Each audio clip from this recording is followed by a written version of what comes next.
SMBLF insists that piecemeal amendments that is going on in the National Assembly will not help Nigeria.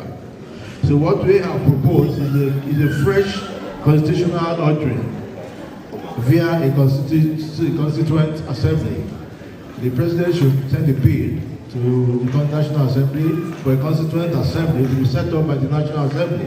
This will include a representative from all zones, ethnicities, women, and youth that will be the legitimate vehicle to draft a new constitution that replaces the 1999 template, which we think is fraudulent, and that what we the people is very fraudulent and should be accepted.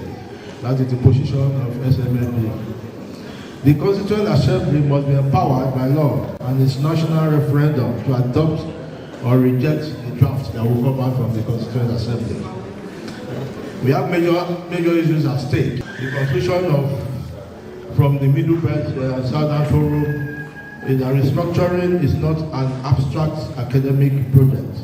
It's a practical necessity for Nigeria's survival as united, prosperous, and peaceful country.